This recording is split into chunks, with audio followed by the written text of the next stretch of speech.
វាជារឿងគ្រោះថ្នាក់ខ្លាំងបំផុតមួយសម្រាប់អនាគតរបស់យើងនៅពេលណាដែលយើងច្រឡំថាការពន្យាពេលវាជាការអត់ធ្មត់ព្រោះរឿងពីរនេះបើយើងមើលពីសម្បកក្រៅទៅគឺដូចគ្នាខ្លាំងមែនទែនដោយសារតែវាសុទ្ធសឹងតែជាការរងចាំដូចគ្នាប៉ុន្តែអត្ថន័យពិតពីខាងក្នុងរបស់វាគឺផ្ទុយស្រឡះមួយជាការវិនិយោគពេលវេលាដើម្បីភាពល្អឥតខ្ចោះចំណែកឯមួយទៀតជាការដុតបំផ្លាញពេលវេលាចោលដើម្បីគេចវេះពីការភ័យខ្លាចការអត់ធ្មត់គឺជាជ័យជំនះនៃវិន័យដែលហ៊ានបដូរពីការឈឺចាប់បណ្ដោះអាសន្នដើម្បីយកជោគជ័យយូរអង្វែងខណៈការពន្យាពេលវិញវាជាទាសករនៃអារម្មណ៍ដែលជ្រើសរើសយកភាពស្រណុកคล้ายតែមួយពេលដើម្បីឲ្យខ្លួនឯងរីករាយបានមួយផ្លែតហើយក៏មានវិបដិសារីអស់មួយជីវិតក្នុងខណៈដែលអ្នកពូកែអត់ធ្មត់កំពុងតែសម្លៀងអាវុធនៃបញ្ញាដើម្បីត្រៀមលូតផ្លោះទៅមុខចំណែកឯអ្នកពន្យាពេលបែរជាកំពុងសាងសង់ជញ្ជាំងឃុំឃាំងខ្លួនឯងមិនឲ្យមើលឃើញសូម្បីតែច្រកចេញនៃបញ្ហាដូច្នេះការជ្រើសរើសរវាងផ្លូវទាំងពីរនេះមិនមែនគ្រាន់តែជាការកំណត់ពីល្បឿននៃការងារនោះទេប៉ុន្តែវាគឺជាការកំណត់ជោគវាសនាថាតើយើងចង់ក្លាយជាអ្នកសាងសង់អនាគតឬក៏ជាអ្នកសម្លាប់អនាគតរបស់ខ្លួនឯងនៅក្នុងវីដេអូនេះយើងនឹងលើកយកទស្សនវិជ្ជាចំនួន35ឃ្លាដែលនឹងបែងចែកឲ្យដាច់ពីភាពខុសគ្នានៃភាពអត់ធ្មត់និងការពន្យាពេលដើម្បីកុំឲ្យយើងយល់ច្រឡំរងចាំដោយការពន្យាពេលហើយគិតថាវាជាការអត់ធ្មត់ឥឡូវកុំឲ្យខាតពេលវេលាយូរតោះយើងទៅស្ដាប់ទាំងអស់គ្នា 1. ការអត់ធ្មត់គឺជារបៀបដែលយើងត្រៀមខ្លួនរងចាំនៅពេលដែលយើងមិនទាន់មានអ្វីសោះដែលត្រូវធ្វើរីឯការពន្យាពេលវិញវាគឺជារបៀបដែលយើងនៅតែរងចាំខណៈពេលដែលយើងមានអ្វីៗគ្រប់យ៉ាងដែលត្រូវធ្វើហើយគុណតម្លៃពិតនៃការអត់ធ្មត់គឺត្រូវបានវាស់វែងនៅពេលដែលយើងខិតខំប្រឹងប្រែងហើយប៉ុន្តែលទ្ធផលវាមិនទាន់ចេញមកវាជាការរក្សាចិត្តឲ្យនៅស្ងប់និងបន្តសកម្មភាពដដែលដោយក្តីសង្ឃឹមបើទោះបីជាស្ថិតនៅក្នុងភាពងងឹតក៏ដោយផ្ទុយមកវិញធាតុពិតនៃការពន្យាពេលគឺត្រូវបានលាតត្រដាងនៅពេលដែលកិច្ចការកំពុងតែកដូចភ្នំនៅចំពោះមុខយើងហើយយើងបែរជាជំនួសឲ្យការដោះស្រាយបញ្ហាយើងបែរជាពន្យាពេលទៅជ្រើសរើសយកការគេចវេះពីការធ្វើកិច្ចការនោះហើយទៅធ្វើសកម្មភាពផ្សេងដែលមិនសំខាន់ទៅវិញនេះវាបង្ហាញថាអរិយាប័ត្ររបស់យើងចំពោះស្ថានភាពគឺជាកញ្ចក់ឆ្លុះបញ្ចាំងពីភាពចាស់ទុំនៃផ្លូវចិត្តរបស់យើង 2. អ្នកអត់ធ្មត់ដឹងថាពេលណាត្រូវឈប់និងពេលណាត្រូវដើរទៅមុខចំណែកអ្នកដែលពន្យាពេលមិនដឹងសូម្បីតែពេលដែលត្រូវចាប់ផ្ដើមការអត់ធ្មត់ទាមទារឲ្យមានប្រាជ្ញាក្នុងការវិនិច្ឆ័យកលៈទេសៈដើម្បីដឹងថាពេលណាគួរផ្អាកដើម្បីយកកម្លាំងនិងពេលណាត្រូវបន្តដំណើរទៅមុខវាជាការសម្រេចចិត្តដែលប្រកបដោយការគិតគូរយ៉ាងហ្មត់ចត់និងមានការយល់ដឹងពីចង្វាក់នៃជីវិតផ្ទុយស្រឡះពីនេះអ្នកដែលពន្យាពេលគឺតែងតែជាប់គាំងនៅក្នុងភាពស្រពេចស្រពិលនិងមិនអាចធ្វើការសម្រេចចិត្តដើម្បីចាប់ផ្ដើមបាននោះទេពួកគេតែងតែរងចាំពេលវេលាដែលល្អឥតខ្ចោះតែការពិតវាមិនធ្លាប់កើតមាននៅលើផែនដីនេះទេការបរាជ័យក្នុងការចាប់ផ្ដើមនេះហើយវាគឺជាដើមហេតុដែលធ្វើឲ្យពួកគេនៅត្រឹងមួយកន្លែងជារៀងរហូត 3. អ្នកអត់ធ្មត់ពួកគេធ្វើសកម្មភាពដោយផ្អែកលើការបដិញ្ញាចិត្តបើទោះបីជាមិនមានអារម្មណ៍ថាចង់ធ្វើក៏ដោយប៉ុន្តែអ្នកពន្យាពេលវិញនឹងបញ្ឈប់សកម្មភាពដោយផ្អែកទៅលើអារម្មណ៍បើទោះបីជាដឹងថាវាសំខាន់ក៏ដោយចំណុចស្នូលដែលបែងចែកអ្នកទាំងពីរនេះឲ្យដាច់ពីគ្នាគឺប្រភពនៃកម្លាំងជំរុញចិត្តអ្នកដែលពូកែអត់ធ្មត់ពួកគេគោរពពាក្យសន្យារបស់ខ្លួនឯងជាធំហើយពួកគេប្រើប្រាស់វិន័យដើម្បីដឹកនាំរាងកាយពួកគេឲ្យធ្វើការងារបើទោះបីជាពេលខ្លះពួកគេមានអារម្មណ៍ថាធុញទ្រាន់ក៏ដោយក៏ពួកគេនៅតែបន្តធ្វើការនោះដែរចំណែកឯអ្នកដែលពន្យាពេលវិញគឺអនុញ្ញាតឲ្យអារម្មណ៍ប្រែប្រួលមួយឆាវคล้ายជាអ្នកសម្រេចចិត្តទៅលើសកម្មភាពរបស់ពួកគេប្រសិនបើពួកគេមិនមានអារម្មណ៍ល្អពួកគេនឹងមិនធ្វើអ្វីនោះទេនេះវាបង្ហាញថាការអត់ធ្មត់គឺជាការយកឈ្នះទៅលើអារម្មណ៍ចំណែកឯការពន្យាពេលគឺជាការចោះចាញ់ចំពោះអារម្មណ៍ 4. ការអត់ធ្មត់គឺជាការបង្រួមគម្លាតរវាងក្តីស្រមៃនិងការពិតតាមរយៈការព្យាយាមរីឯការពន្យាពេលវិញគឺជាការពង្រីកគម្លាតនោះឲ្យកាន់តែធំទៅតាមរយៈការភ័យខ្លាចរាល់វិនាទីដែលអ្នកអត់ធ្មត់ចំណាយពេលដើម្បីតស៊ូគឺជាការបោះជំហានមួយកម្រិតទៀតឲ្យខិតទៅជិតគោលដៅរបស់ពួកគេបានប្រែក្លាយក្តីស្រមៃរបស់ពួកគេឲ្យក្លាយទៅជាការពិតបន្តិចម្ដងតាមរយៈសកម្មភាពជាក់ស្ដែងរបស់ពួកគេផ្ទុយទៅវិញអ្នកដែលពន្យាពេលរាល់ថ្ងៃដែលកន្លងផុតទៅរបស់ពួកគេគឺជាការរុញច្រានគោលដៅឲ្យកាន់តែឆ្ងាយទៅ ភាពភ័យខ្លាចក្នុងការចាប់ដើមបានធ្វើឲ្យក្តីស្រមៃវាគ្រាន់តែនៅជាក្តីស្រមៃដដែលហើយការពិតវានៅតែជាភាពទទេស្អាតយូរទៅគម្លាតនេះនឹងធំទៅរហូតធ្វើឲ្យពួកគេអស់ជំនឿចិត្តទៅលើខ្លួនឯង 5. ការអត់ធ្មត់គឺជាការរក្សាលំនឹងចិត្តក្នុងព្យុះនៃបញ្ហារីឯការពន្យាពេលវិញគឺជាការបង្កើតព្យុះនៅក្នុងចិត្តទាំងដែលមេឃកំពុងតែស្រឡះនៅក្នុងទស្សនៈចិត្តសាស្ត្របុគ្គលដែលពូកែអត់ធ្មត់មានសមត្ថភាពបង្កើតតំបន់សុវត្ថិភាពនៅក្នុងចិត្តរបស់ពួកគេបើទោះបីជាស្ថិតនៅក្នុងកលៈទេសៈខាងក្រៅកំពុងតែតានតឹងក៏ដោយពួកគេដឹងថាការតក់ស្លុតមិនអាចដោះស្រាយបញ្ហាបាននោះទេផ្ទុយទៅវិញអ្នកដែលពន្យាពេលវិញគឺតែងតែបង្កើតភាពវឹកវរនៅក្នុងចិត្តរបស់ខ្លួនឯងដោយការគិតបំភ្លឺអំពីការលំបាកនៃការងារដែលមិនទាន់បានធ្វើបើទោះបីជាស្ថានភាពជាក់ស្ដែងមិនទាន់មានបញ្ហាអ្វីកើតឡើងក៏ដោយក៏ពួកគេបង្កើតសម្ពាធផ្លូវចិត្តដាក់ខ្លួនឯងរហូតដល់คล้ายជាព្យុះនៃក្តីបារម្ភដែលធ្វើឲ្យពួកគេជាប់គាំងនៅត្រឹងមួយកន្លែង 6. ការអត់ធ្មត់គឺជាសិល្បៈនៃការលាក់ភាពប្រញាប់ប្រញាល់នៅក្នុងចិត្តប៉ុន្តែការពន្យាពេលវិញវាគឺជាទម្លាប់នៃការលាក់ភាពខ្ជិលច្រអូសមនុស្សគ្រប់រូបតែងតែចង់បានលទ្ធផលឆាប់រហ័សប៉ុន្តែអ្នកដែលពូកែអត់ធ្មត់គេចេះគ្រប់គ្រងចិត្តដ៏រស់រាលនោះមិនឲ្យបង្ហាញចេញមកក្រៅតាមរយៈទង្វើនោះឡើយពួកគេរក្សាភាពស្ងប់ស្ងៀមនៅខាងក្រៅដើម្បីធានាថាការងារដែលធ្វើមានគុណភាពល្អិតល្អន់និងមិនមានកំហុសឆ្គងរីឯការពន្យាពេលវិញវាគឺជាការប្រើប្រាស់ហេតុផលផ្សេងជាច្រើនដើម្បីបិទបាំងការពិតដែលថាខ្លួនមិនចង់ធ្វើកិច្ចការនោះវាគឺជាយន្តការការពារខ្លួនមួយដែលខួរក្បាលបង្កើតឡើងដើម្បីកុំឲ្យគេមើលឃើញថាខ្លួនគឺជាមនុស្សខ្ជិលច្រអូសដូច្នេះការអត់ធ្មត់បង្ហាញពីភាពឆ្លៀសវៃក្នុងការគ្រប់គ្រងខ្លួនឯងចំណែកឯការពន្យាពេលវិញគឺជាការបោកបញ្ឆោតខ្លួនឯងនិងអ្នកដទៃ 7. ការអត់ធ្មត់បង្កើតបាននូវភាពជឿជាក់ចំពោះខ្លួនឯងប៉ុន្តែផ្ទុយទៅវិញការពន្យាពេលវាបង្កើតបាននូវភាពថប់បារម្ភនិងការតានតឹងរាល់ពេលដែលយើងអត់ធ្មត់នឹងជំនះឧបសគ្គបានម្ដងយើងនឹងមានអារម្មណ៍ថាខ្លួនឯងខ្លាំងជាងមុននិងមានសមត្ថភាពអាចគ្រប់គ្រងស្ថានភាពនោះបានភាពជោគជ័យតូចដែលកើតចេញពីការអត់ធ្មត់និងប្រមូលផ្ដុំគ្នាក្លាយជាទំនុកចិត្តដ៏រឹងមាំមួយដែលមិនងាយបំបែកបាននោះទេផ្ទុយទៅវិញរាល់ពេលដែលយើងពន្យាពេលខួរក្បាលរបស់យើងនឹងចាប់ផ្ដើមបង្កើតភាពភ័យខ្លាចចំពោះការងារដែលនៅសេសសល់ការងារដែលមិនទាន់រួចរាល់ទាំងនោះវានឹងក្លាយទៅជាសម្ពាធផ្លូវចិត្តដែលតាមលងបន្លាចយើងគ្រប់ពេលបើទោះបីជាពេលយើងសម្រាកក៏ដោយនេះគឺជាហេតុផលដែលអ្នកតែងតែពន្យាពេលពួកគេរស់នៅក្នុងភាពតានតឹងនិងអារម្មណ៍មិនស្ងប់នៅក្នុងចិត្ត 8. ចិត្តសាស្ត្រនៃអ្នកអត់ធ្មត់គឺផ្ដោតទៅលើលទ្ធផលរយៈពេលវែងរីឯអ្នកពន្យាពេលវិញគឺផ្ដោតទៅលើការជៀសវាងការលំបាកចំពោះមុខដំណើរការខួរក្បាលរបស់អ្នកដែលមានការអត់ធ្មត់គឺតែងតែសម្លឹងមើលទៅមុខហួសពីការលំបាកបច្ចុប្បន្នដើម្បីចាប់យកជោគជ័យដ៏ធំនៅថ្ងៃអនាគតពួកគេសុខចិត្តលះបង់សេចក្តីសុខផ្ទាល់ខ្លួននៅពេលនេះដើម្បីបដូរយកស្ថិរភាពនិងភាពជោគជ័យដែលរឹងមាំនៅពេលក្រោយដោយឡែកអ្នកដែលមានទម្លាប់ពន្យាពេលគឺតែងតែផ្ដល់អាទិភាពទៅលើការស្វែងរកផាសុកភាពភ្លាមៗនិងព្យាយាមគេចចេញពីសម្ពាធទាំងឡាយខួរក្បាលរបស់ពួកគេត្រូវបានគ្រប់គ្រងដោយតម្រូវការចង់បានសេចក្តីសុខរយៈពេលខ្លីដែលធ្វើឲ្យពួកគេមើលរំលងពីផលប៉ះពាល់អវិជ្ជមាននៅថ្ងៃក្រោយហេតុនេះហើយទស្សនៈវិស័យនៃការសម្លឹងមើលពេលវេលានៅពេលអនាគតគឺជាកត្តាកំណត់ជោគវាសនារបស់ពួកគេយ៉ាងពិតប្រាកដ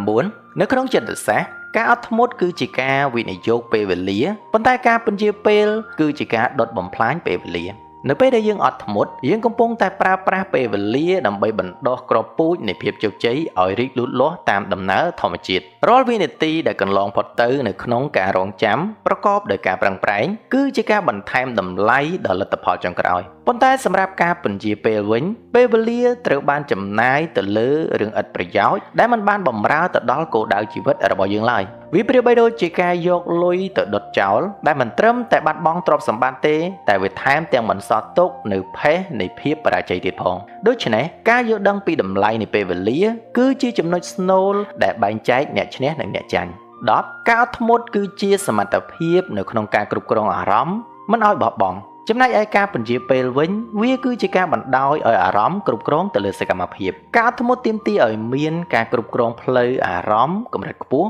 ដើម្បីទប់ទល់នឹងការចង់បោះបង់ចោលនៅពេលជួបការលំបាកបុគ្គលដែលពូកែអត់ធ្មត់អាចបំបែកអារម្មណ៍នៃការធុញទ្រាន់ចេញពីទូនាទីនៃការទទួលខុសត្រូវរបស់ពួកគេបានយ៉ាងល្អផ្ ផ្ទុយទៅវិញការបញ្ជាពេលគឺកើតឡើងនៅពេលដែលយើងអនុញ្ញាតឲ្យអារម្មណ៍ដែលមិនចង់ធ្វើមកបញ្ជាលើខួរក្បាលរបស់យើងទាំងស្រុងនៅពេលដែលអារម្មណ៍ខ្ជិលច្រអូសឬក៏អារម្មណ៍ធុញទ្រាន់ចូលមកគ្របដណ្ដប់ទៅលើរាងកាយរបស់យើងហើយវាក៏ចាប់ផ្ដើមធ្វើតាមបញ្ជានោះហើយផ្អាកសកម្មភាពសំខាន់ដែលត្រូវធ្វើនេះគឺបង្ហាញថាការអត់ធ្មត់គឺជាការធ្វើជាចវាយនាយនៃអារម្មណ៍ចំណែកឯការបញ្ជាពេលវិញវាគឺជាទាសករនៃអារម្មណ៍11អ្នកអត់ធ្មត់គឺទុកពេលវេលាជាឱកាសដើម្បីរៀបចំខ្លួនប៉ុន្តែអ្នកដែលបញ្ជាពេលគឺចាត់ទុកពេលវេលាជាលេសដើម្បីគេចវេះចំពោះមនុស្សដែលមានការអត់ធ្មត់ពេលវេលាដែលនៅសេសសល់គឺជាធនធានដ៏មានតម្លៃបំផុតសម្រាប់ការកែតម្រូវចំណុចខ្វះខាតឲ្យកាន់តែល្អប្រសើរពួកគេមិនអង្គុយរងចាំដោយឥតប្រយោជន៍ឡើយប៉ុន្តែពួកគេឆ្លៀតពេលដើម្បីសំលៀងមុខកំបិតនៃបញ្ញារបស់គេឲ្យកាន់តែមុតនិងស្រួលជាងមុនម្យ៉ាងវិញទៀតអ្នកដែលពន្យាពេលគឺតែងតែប្រើប្រាស់ពេលវេលាជាខែលដើម្បីពន្យាពេលក្នុងការចាប់ផ្ដើមដោយអះអាងថានៅមានពេលច្រើនទៀតការគិតបែបនេះវាគ្រាន់តែជាការកុហកខ្លួនឯងដើម្បីកាត់បន្ថយអារម្មណ៍ដែលមានទោសកំហុសនៅពេលដែលមិនបានធ្វើកិច្ចការងារនោះតែប៉ុណ្ណោះជាលទ្ធផលពេលវេលាដូចគ្នាប៉ុន្តែត្រូវបានប្រើប្រាស់ក្នុងន័យផ្ទុយស្រឡះពីគ្នារវាងការកសាងនិងការបំផ្លាញ12ភាពខុសគ្នានោះគឺការអត់ធ្មត់កើតចេញពីភាពរឹងមាំនៃចិត្តប៉ុន្តែការពន្យាពេលគឺកើតចេញពីភាពទន់ខ្សោយនៃវិន័យមូលដ្ឋានគ្រឹះនៃការអត់ធ្មត់គឺស្ថិតនៅលើថាមពលផ្លូវចិត្តដែលរឹងមាំដែលអាចទ្រាំទ្រនឹងសម្ពាធដោយមិនរង្គោះរង្គើមនុស្សដែលមានចិត្តរឹងមាំយល់ថាការរងចាំគឺជាផ្នែកមួយនៃដំណើរការដែលមិនអាចខ្វះបានដើម្បីសម្រេចគោលដៅជីវិតរបស់ពួកគេផ្ទុយទៅវិញការពន្យាពេលគឺជាសញ្ញាដែលបង្ហាញពីភាពធ្លុះធ្លាយនៃវិន័យផ្ទាល់ខ្លួន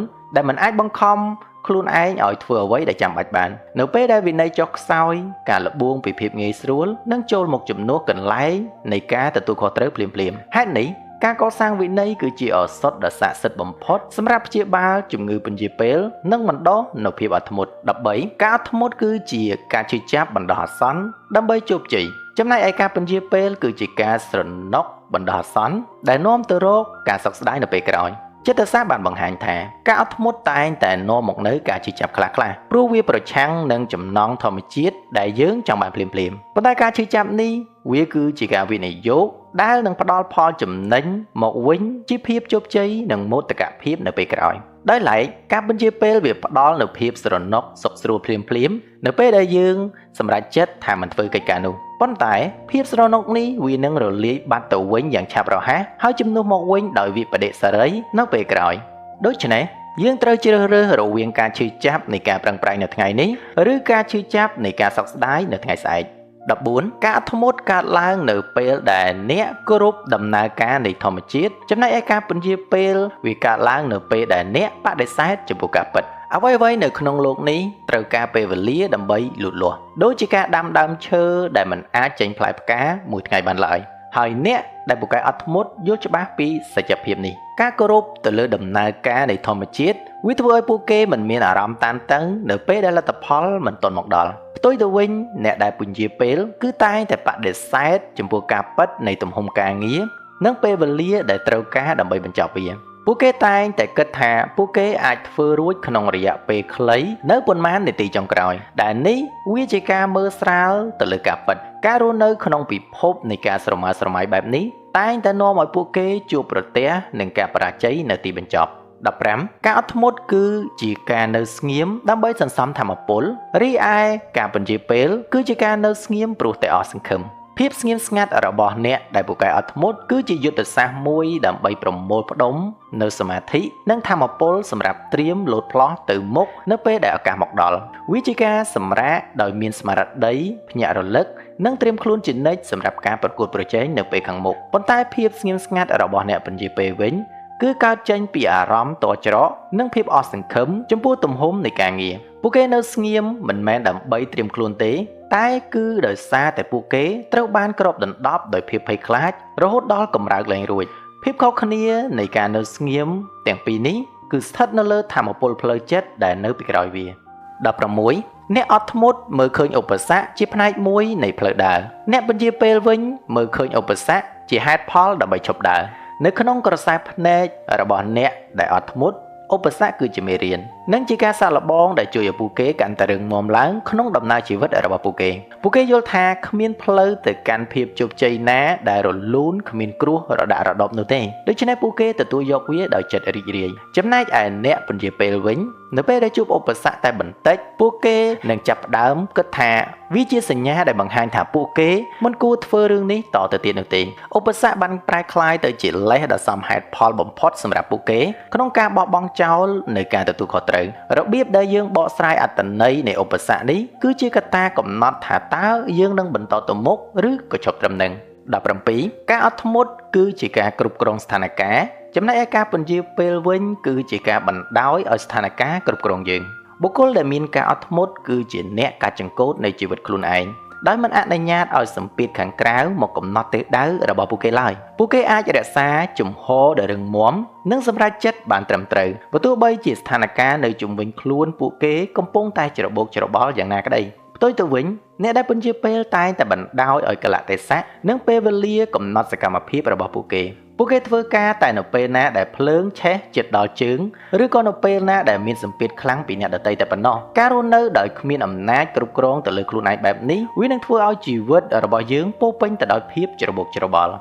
18មូលហេតុនៃការអត់ធ្មត់គឺចង់បានគុណភាពនៃការងារចំណែកឯមូលហេតុនៃការពន្យាពេលគឺចង់បានភាពងាយស្រួលនៃការងារអ្នកដែលពូកែអត់ធ្មត់គឺយល់ច្បាស់ថាការងារដែលត្រូវធ្វើដោយប្រញាប់ប្រញាល់តែងតែមានកំហុសឆ្គងដូច្នេះពួកគេសុខចិត្តចំណាយពេលបន្ថែមដើម្បីធានាឲ្យបាននូវគុណភាពនៃការងារឲ្យមានភាពល្អឥតខ្ចោះការយកចិត្តទុកដាក់ទៅលើគុណភាពគឺជាកម្លាំងចលករដែលរុញឲ្យពួកគេមានភាពអត់ធ្មត់ក្នុងការសម្រិតសម្រាំងរីឯអ្នកពន្យាពេលវិញគឺមិនខ្វល់ពីគុណភាពប៉ុន្មានទេអ្វីដែលពួកគេចង់បានបំផុតគឺធ្វើម៉េចឲ្យការងារនោះចប់ឲ្យបានលឿនបំផុតតាមដែលអាចធ្វើទៅបានពួកគេតែងតែស្វែងរកផ្លូវកាត់ឬវិធីសាស្ត្រណាដែលចំណាយកម្លាំងតិចតួចបំផុតបើទោះបីជាលទ្ធផលមិនល្អក៏ដោយនេះគឺបង្ហាញពីភាពខុសគ្នារវាងការធ្វើការដើម្បីតែលទ្ធផលនិងការធ្វើការដើម្បីឲ្យតែរួចពីដៃ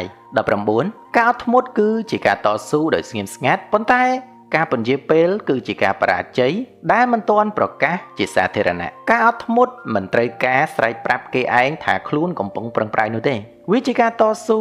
ពីខាងក្នុងចិត្តរបស់យើងជាមួយនឹងគោលដៅរបស់យើងជ័យជំនះរបស់អ្នកអត់ធ្មត់គឺត្រូវបានកសាងឡើងជារៀងរាល់ថ្ងៃតាមរយៈសកម្មភាពតូចៗដែលគ្មាននរណាមើលឃើញផ្ទុយទៅវិញការពន្យាពេលគឺជាគ្រាប់បែកពេលវេលានៃភាពបរាជ័យដែលកំពុងរងចាំថ្ងៃផ្ទុះឡើងឲ្យគេឃើញបើទោះបីជាពេលនេះអ្នកដតីមិនទាន់ដឹងថាអ្នកកំពុងតែពន្យាពេលក៏ដោយក៏លទ្ធផលនៃភាពបរាជ័យគឺត្រូវបានកំណត់រួចជាស្រេចទៅហើយភាពបរាជ័យនេះនឹងលេចជារូបរាងច្បាស់នៅពេលដែលពេលវេលាត្រូវបានប្រើប្រាស់អស់20ការអត់ធ្មត់វានឹងធ្វើឲ្យបញ្ហាដែលធំคล้ายជាតូចទៅតាមពេលវេលារីឯការពន្យាពេលវានឹងធ្វើឲ្យបញ្ហាតូចប្រែក្លាយជាធំនៅពេលក្រោយវិធីសាស្ត្ររបស់អ្នកអត់ធ្មត់គឺដោះស្រាយបញ្ហាម្ដងមួយដោយសន្សឹមដែលធ្វើឲ្យបញ្ហាដ៏ធំមួយត្រូវបានបំបែកជាបំណែកតូចដែលងាយស្រួលក្នុងការគ្រប់គ្រងពេលវេលាវាក្លាយជាសម្ព័ន្ធមិត្តរបស់ពួកគេក្នុងការរំលាយបញ្ហាឲ្យកាន់តែស្ដាងទៅផ្ទុយទៅវិញការពន្យាពេលវាប្រៀបបីដូចជាការប្រមូលសម្រាមទុកនៅក្នុងផ្ទះអញ្ចឹងបញ្ហាតូចតាចដែលមិនទាន់បានដោះស្រាយវានឹងរីកធំឡើងពីមួយថ្ងៃទៅមួយថ្ងៃហើយទីបំផុតបញ្ហាទាំងនោះវានឹងក្លាយទៅជាវិបត្តិដ៏ធំមួយដែលមិនអាចដោះស្រាយបានទៀតនោះទេនេះគឺជាច្បាប់នៃផលប៉ះពាល់នៃការប្រមូលផ្ដុំដែលអាចផ្ដល់ផលល្អឬផលអាក្រក់អាស្រ័យទៅលើទង្វើរបស់យើង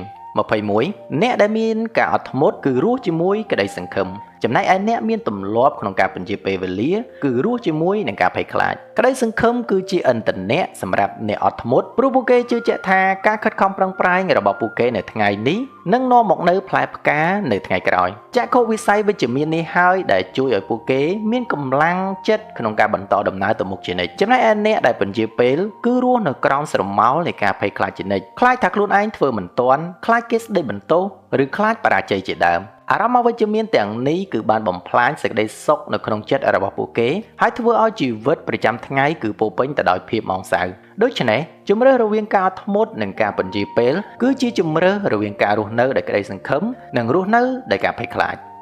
22ការអត់ធ្មត់គឺជាការសម្រេចចិត្តយ៉ាងម៉ឺងម៉ាត់ក្នុងការរងចាំចំណែកឯការពន្យាពេលគឺជាការបរាជ័យក្នុងការសម្រេចចិត្ត ការអត់ធ្មត់មិនមែនជារឿងចៃដន្យទេតែវាជាជំរឿដែលកើតចេញពីការគិតពិចារណានិងការបដិញ្ញាចិត្តដ៏មុតមាំរបស់បុគ្គលពួកគេជ្រើសរើសយកការរងចាំដោយស្ម័គ្រចិត្តព្រោះពួកគេយល់ថាវាជាផ្លូវដ៏ល្អបំផុតនៅក្នុងកលៈទេសៈនោះផ្ទុយទៅវិញការបញ្ជាពេលគឺកើតឡើងដោយសារតែបុគ្គលនោះមិនមានសមត្ថភាពក្នុងការសម្រេចចិត្តថាតើត្រូវធ្វើអ្វីឲ្យប្រកបភាពស្ទាក់ស្ទើរនិងការមិនដាច់ស្រេចនៅក្នុងចិត្តនេះហើយបានធ្វើឲ្យពួកគេអូសបន្លាយពេលវេលាដែលគ្មានគោលដៅនេះវាបញ្ជាក់ថាភាពអត់ធ្មត់គឺជាសញ្ញានៃភាពរឹងមាំនៃឆន្ទៈរីឯការពន្យាពេលគឺជាសញ្ញានៃភាពទន់ខ្សោយ23ការអត់ធ្មត់វាបង្ហាញពីភាពចាស់ទុំនៃផ្លូវចិត្តចំណែកឯការពន្យាពេលវាបង្ហាញពីភាពក្មេងខ្ចីក្នុងការទទួលខុសត្រូវមនុស្សដែលមានភាពចាស់ទុំខាងផ្លូវចិត្តយល់ថាពួកគេមិនអាចទទួលបានអ្វីគ្រប់យ៉ាងតាមចិត្តចង់ភ្លាមៗនោះទេហើយពួកគេព្រមទទួលយកការពិតនោះពួកគេមានសមត្ថភាពក្នុងការគ្រប់គ្រងតម្រូវការរបស់ខ្លួនឯងនិងគោរពកាតព្វកិច្ចដែលត្រូវធ្វើចំណែកឯអ្នកពន្យាពេលវិញគឺមានចរិតលក្ខណៈដូចជាក្មេងដែលចង់បានតែសេចក្តីសុខនិងគេចវេះពីការងារដែលលំបាកពួកគេខ្វះការទទួលខុសត្រូវទៅលើជីវិតរបស់ខ្លួនឯងហើយតែងតែរំពឹងថាអ្នកដទៃនឹងមកជួយដោះស្រាយបញ្ហាឲ្យពួកគេភាពចាស់ទុំមិនមែនវាស់ទៅលើអាយុទេតែវាស់ទៅលើសមត្ថភាពក្នុងការទទួលខុសត្រូវនិងការអត់ធ្មត់របស់យើង24យើងអត់ធ្មត់ព្រោះតែយើងមើលឃើញតម្លៃនៅទីបញ្ចប់ប៉ុន្តែយើងពន្យាពេលវិញព្រោះយើងមើលមិនឃើញពីតម្លៃនៃការចាប់ផ្ដើមកម្លាំងចិត្តនៃការអត់ធ្មត់គឺកើតចេញពីការមើលឃើញរូបភាពនៃភាពជោគជ័យយ៉ាងច្បាស់នៅក្នុងចិត្តបើទោះបីជាវាមិនទាន់កើតឡើងពេលនេះក៏ដោយតម្លៃនៃរង្វាន់នៅទីបញ្ចប់វាមានទំហំធំធេងជាងការលំបាកដែលយើងកំពុងតែជួបប្រទះដែលធ្វើឲ្យការរងចាំកាន់តែមានន័យផ្ទុយមកវិញអ្នកដែលបញ្ជាពេលតែងតែមើលរំលងសារៈសំខាន់នៃជំហានដំបូងហើយគិតថាការចាប់ផ្ដើមបន្តិចបន្តួចវាមិនមានតម្លៃអ្វីនោះទេការខ្វះខាតនៅការផ្ដល់តម្លៃទៅលើសកម្មភាពតូចតាចនេះហើយដែលធ្វើឲ្យពួកគេគ្មានកម្លាំងចិត្តក្នុងការចាប់ផ្ដើមដូច្នេះការផ្លាស់ប្ដូរផ្នត់គំនិតនៃការផ្ដល់តម្លៃនេះគឺជាគន្លឹះដើម្បីយកឈ្នះការបញ្ជាពេល25ការអត់ធ្មត់គឺជាស្ពានចម្លងទៅកាន់គោលដៅចំណែកឯការពន្យាពេលគឺជាជញ្ជាំងឃុំឃាំងគោលដៅការអត់ធ្មត់ប្រៀបបានទៅនឹងស្ពានដែលតភ្ជាប់ពីចំណុចដែលយើងនៅទៅកាន់ចំណុចដែលយើងចង់ទៅដោយឆ្លងកាត់ឧបសគ្គនានាប្រកបដោយសុវត្ថិភាពភាពអត់ធ្មត់ជួយយើងឲ្យអាចបោះជំហានឆ្លងកាត់ការលំបាកម្ដងមួយរហូតទៅដល់ត្រើយនៃភាពជោគជ័យដោយឡែកការពន្យាពេលវិញវាប្រៀបបីដូចជាការកសាងជញ្ជាំងបិទផ្លូវខ្លួនឯងដែលធ្វើឲ្យយើងមិនអាចមើលឃើញនិងមិនអាចទៅដល់គោលដៅបានឡើយរាល់ពេលដែលយើងពន្យាពេលគឺយើងកំពុងតែដាក់ឥដ្ឋមួយដុំទៀតដើម្បីពង្រឹងជញ្ជាំងនោះឲ្យកាន់តែខ្ពស់ទៅជម្រើសគឺស្ថិតនៅលើដៃរបស់យើងថាតើយើងចង់សាងសង់ស្ពានឬក៏ចង់សាងសង់ជញ្ជាំង26ភាពអត់ធ្មត់បង្រៀនយើងឲ្យចេះដឹងគុណនៅពេលវេលាឯការពន្យាពេលបង្រៀនយើងឲ្យចេះតែខ្ជះខ្ជាយពេលវេលានៅពេលដែលយើងអត់ធ្មត់យើងរៀនសង្កេតនិងអរគុណរាល់ដំណើរការនៃការផ្លាស់ប្ដូរដែលកើតឡើងតាមរយៈពេលវេលាយើងចាប់ផ្ដើមយល់ថាពេលវេលាគឺជាកាដូដ៏វិសេសដែលអនុញ្ញាតឲ្យយើងកែលម្អខ្លួនឯងបានជានិច្ចផ្ទុយទៅវិញទម្លាប់នៃការពន្យាពេលគឺបានធ្វើឲ្យយើងមើលឃើញពេលវេលាថាជារបស់ថោកទាបដែលអាចចាយវាយបានតាមចិត្តដោយមិនបាច់ខ្វល់យើងចាប់ផ្ដើមមានអារម្មណ៍សោកស្ដាយគឺនៅពេលដែលពេលវេលានោះបានកន្លងផុតទៅហើយមិនអាចត្រឡប់មកវិញបានការអប់រំចិត្តឲ្យចេះគោរពពេលវេលាគឺជាមូលដ្ឋានគ្រឹះនៃបុគ្គលជោគជ័យ27ការអត់ធ្មត់គឺជាសកម្មភាពដែលយើងមើលឃើញពីខាងក្រៅចំណែកឯការពន្យាពេលគឺជាភាពអសកម្មដែលបំផ្លាញពីខាងក្នុងការអត់ធ្មត់អាចមើលទៅដូចជាការនៅស្ងៀមពីខាងក្រៅប៉ុន្តែខាងក្នុងចិត្តវិញគឺពោរពេញទៅដោយការតស៊ូការគិតនិងការរៀបចំយ៉ាងសកម្មវាជាចលនាផ្លូវចិត្តដែលមិនឈប់ឈរដើម្បីរក្សាលំនឹងនិងជំរុញខ្លួនឯងឲ្យទៅមុខរីឯការពន្យាពេលវិញគឺជាភាពអសកម្មដ៏គ្រោះថ្នាក់ដែលស៊ីរូងពីខាងក្នុងនៃចិត្តរបស់យើងនិងស៊ីសមត្ថភាពរបស់យើងបន្តិចម្ដងវាបំផ្លាញការជឿជាក់លើខ្លួនឯងនិងបង្កើតបានជាទម្លាប់អាក្រក់ដែលពិបាកនឹងកែប្រែនៅពេលក្រោយដូច្នេះកុំវិនិច្ឆ័យសៀវភៅគ្រាន់តែក្របនៅខាងក្រៅហើយកុំវិនិច្ឆ័យការអត់ធ្មត់ថាជាភាពអសកម្ម28អ្នកអត់ធ្មត់យល់ថាយឺតតែត្រូវទៅឲ្យដល់ចំណែកឯអ្នកពន្យាពេលវិញពួកគេយល់ថាចាំបន្តិចទៀតគឺមិនអីទេទស្សនវិជ្ជាយឺតតែត្រូវទៅឲ្យដល់របស់អ្នកអត់ធ្មត់គឺផ្អែកទៅលើគោលការណ៍នៃស្ថិរភាពនិងការមិនបោះបង់ចោលកណ្ដាលផ្លូវពួកគេយល់ថាល្បឿនមិនសូវសំខាន់ដោយទិសដៅនិងការបន្តដំណើរទៅមុខឥតឈប់ឈរនោះទេចំណែកអ្នកពន្យាពេលវិញតែងតែលួងលោមខ្លួនឯងដោយពាក្យថា ចាំបន្តិចទៀតដែលវាជាពាក្យកុហកដ៏មានឥទ្ធិពលបំផុតពាក្យនេះបានធ្វើឲ្យពួកគេមានអារម្មណ៍ធូរស្រាលមួយគ្រាប៉ុន្តែបានកាត់ផ្តាច់ឱកាសនៃការធ្វើសកម្មភាពជារៀងរហូតការយល់ឃើញភាពខុសគ្នានៃពាក្យសម្ដីសាមញ្ញទាំងនេះអាចផ្លាស់ប្ដូរលទ្ធផលនៃជីវិតបានយ៉ាងធំធេង29ការអត់ធ្មត់គឺជាការប្រយុទ្ធនឹងតណ្ហាដែលចង់បានភ្លាមៗចំណែកការពន្យាពេលវិញគឺជាការចោះចាញ់និងការចង់បានសេចក្តីសុខភ្លាមៗនៅក្នុងគូក្បាលរបស់មនុស្សមានការតស៊ូជានិច្ចរវាងការចង់បានរង្វាន់ភ្លាមៗនិងការគិតគូរវែងឆ្ងាយហើយការអត់ធ្មត់គឺជាជ័យជំនះនៃហេតុផលអ្នកអត់ធ្មត់ត្រូវប្រយុទ្ធប្រឆាំងនឹងសភាវគតិធម្មជាតិដើម្បីរក្សាគោលជំហររបស់ខ្លួនឲ្យរឹងមាំផ្ទុយទៅវិញការពន្យាពេលគឺជាការលើកទង់ជ័យសចោះចាញ់ចំពោះតណ្ហាដែលចង់បានភាពងាយស្រួលមួយគ្រានោះនៅពេលដែលយើងចោះចាញ់យើងបាត់បង់នៅការគ្រប់គ្រងទៅលើខ្លួនឯងហើយคล้ายជាជនរងគ្រោះនៃចំណង់របស់ខ្លួនឯងការប្រយុទ្ធនេះវាបានคล้ายទៅជាសមរភូមិដ៏សំខាន់បំផុតនៅក្នុងការកំណត់ចរិតលក្ខណៈរបស់មនុស្ស30ការអត់ធ្មត់គឺជាការរងចាំដែលមានផែនការច្បាស់លាស់ចំណែកឯការពន្យាពេលគឺជាការរងចាំព្រោះតែខ្លាចក្នុងការចាប់ផ្ដើមការអត់ធ្មត់គឺជាស្ថានភាពផ្លូវចិត្តមួយដែលបុគ្គលបានរៀបចំយុទ្ធសាស្ត្ររួចរាល់សម្រាប់ការបោះជំហានបន្ទាប់ដោយមិនមានភាពប្រញាប់ប្រញាល់ខុសកលៈទេសៈទេពួកគេប្រើប្រាស់ពេលវេលានៃការរងចាំនេះដើម្បីសិក្សាពីស្ថានភាពឲ្យបានកាន់តែច្បាស់លាស់មុននឹងធ្វើសកម្មភាពធំដុំផ្ទុយទៅវិញការពន្យាពេលមិនមែនជាការកើតឡើងដោយសារតែការរៀបចំផែនការនោះទេប៉ុន្តែវាជាការឆ្លើយតបនៃភាពភ័យខ្លាចដែលលាក់កំបាំងនៅក្នុងចិត្តមនុស្សដែលពន្យាពេលតែងតែមានអារម្មណ៍ថាខ្លួនឯងមិនទាន់ត្រៀមខ្លួនរួចរាល់ឬខ្លាចជួបឧបសគ្គដែលខ្លួនមិនអាចដោះស្រាយបាននៅពេលខាងមុខដូច្នេះភាពខុសគ្នាដាច់ស្រឡះគឺស្ថិតនៅលើគោលបំណងនៃការប្រើប្រាស់ពេលវេលាថាតើដើម្បីពង្រឹងសមត្ថភាពឬដើម្បីគេចវេះពីបញ្ហា31ផ្លូវចិត្តរបស់អ្នកអត់ធ្មត់គឺពោរពេញទៅដោយសន្តិភាពចំណែកផ្លូវចិត្តរបស់អ្នកពន្យាពេលវិញគឺពោរពេញទៅដោយវិបដិសារីដោយសារតែអ្នកអត់ធ្មត់ដឹងខ្លួនថាធ្វើអ្វីដែលល្អបំផុតដែលខ្លួនអាចធ្វើទៅបានពួកគេតែងតែមានអារម្មណ៍ស្ងប់សុខនៅក្នុងចិត្តនិងមិនមានការសោកស្ដាយឡើយសន្តិភាពផ្លូវចិត្តនេះគឺកើតចេញពីការទទួលយកនិងការជឿជាក់ទៅលើដំណើរការដែលខ្លួនកំពុងតែធ្វើដោយឡែកអ្នកដែលពន្យាពេលគឺតែងតែរងទុក្ខវេទនាដោយការស្ដីបន្ទោសខ្លួនឯងនិងវិបដិសារីចំពោះពេលវេលាដែលបាត់បង់សម្លេងតូចៗនៅក្នុងក្បាលដែលរំលឹកពីកំហុសដែលបានបំផ្លាញសេចក្តីសុខរបស់ពួកគេជារៀងរាល់ថ្ងៃសន្តិភាពផ្លូវចិត្តពិតប្រាកដគឺមិនមែនបានមកពីការគេចវេះទេតែបានមកពីការហ៊ានប្រឈមមុខនិងដោះស្រាយចំពោះបញ្ហា32ការអត់ធ្មត់គឺជាគន្លឹះនៃបញ្ញាចំណែកការពន្យាពេលគឺជាច្រេះនៃបញ្ញាការអត់ធ្មត់បានផ្ដល់ឱកាសឲ្យគូក្បាលបានគិតពិចារណាវិភាគនិងស្វែងរកដំណោះស្រាយដែលល្អបំផុតដែលនាំឲ្យបញ្ញាកាន់តែមុតស្រួចដំណើរការនៃការរងចាំដោយការគិតគឺជាការហ្វឹកហាត់គូក្បាលឲ្យកាន់តែឈ្លាសវៃនិងកាន់តែស៊ីជម្រៅផ្ទុយមកវិញការពន្យាពេលវាធ្វើឲ្យគូក្បាលកាន់តែស្ពឹកស្រពន់ដោយសារតែមិនត្រូវបានប្រើប្រាស់ដើម្បីដោះស្រាយបញ្ហាភាពខ្ជិលច្រអូសប្រៀបដូចជាច្រេះដែលស៊ីកាត់សមត្ថភាពនៃការគិតនិងធ្វើឲ្យយើងកាន់តែល្ងងទៅតាមពេលវេលាដើម្បីរក្សាបញ្ញាឲ្យនៅភ្លឺថ្លាយើងត្រូវតែជៀសវាងទម្លាប់នៃការទុកចោលដោយមិនប្រើប្រាស់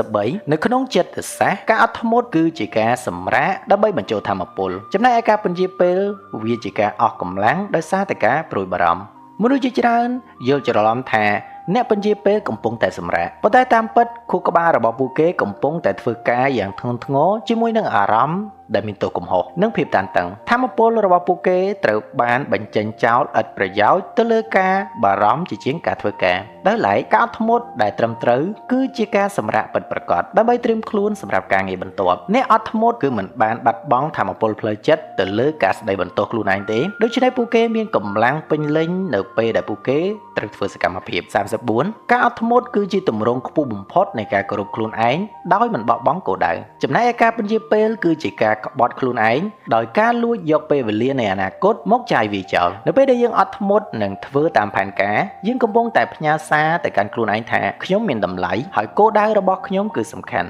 នេះគឺជាការកសាងនៅការគោរពចំពោះខ្លួនឯងហើយផ្ទុយទៅវិញការពន្យាពេលគឺជាការលួចយកសេចក្តីសុខពីអនាគតមកប្រើនៅពេលនេះយើងកំពុងតែបង្កើតបំណុលនៅពេលវេលានិងបំណុលនៃការងារឲ្យខ្លួនឯងនៅថ្ងៃស្អែកដែលយើងជាអ្នកដោះស្រាយទង្វើនេះគឺជាការក្បត់ទំនុកចិត្តលើខ្លួនឯងដែលធ្វើឲ្យយើងបាត់បង់តម្លៃនិងភាពជឿជាក់នៅក្នុងនាមជាម្ចាស់នៃជីវិតរបស់ខ្លួនឯង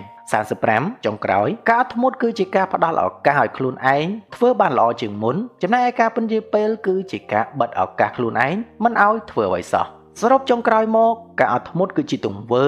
នៃសេចក្តីស្រឡាញ់ចំពោះខ្លួនឯងដោយផ្ដល់ពេលវេលាឲ្យខ្លួនឯងបានរីកចម្រើននិងអភិវឌ្ឍសមត្ថភាពវាជាការបើកទ្វារទទួលយកលទ្ធភាពថ្មីៗនិងភាពជោគជ័យដែលធំធេងជាងមុននៅថ្ងៃអនាគតប៉ុន្តែការពន្យាពេលវិញវាជាទង្វើនៃការបំផ្លាញខ្លួនឯងដោយបិទផ្លូវនិងកាត់បន្ថយសក្តានុពលរបស់ខ្លួនឯងដែលមានរាល់ពេលដែលយើងពន្យាពេលគឺយើងកំពុងតែបដិសេធឱកាសដែលពិភពលោកផ្ដល់ឲ្យយើងក្នុងការបញ្ចេញស្នាដៃភាពខុសគ្នាចុងក្រោយនេះគឺអ្នកដែលពូកែអត់ធ្មត់ជាអ្នកបង្កើតអនាគតចំណែកឯអ្នកពន្យាពេលគឺជាអ្នកសម្លាប់អនាគតអរគុណសម្រាប់ការទស្សនាជួបគ្នានៅវីដេអូក្រោយសូមជម្រាបលា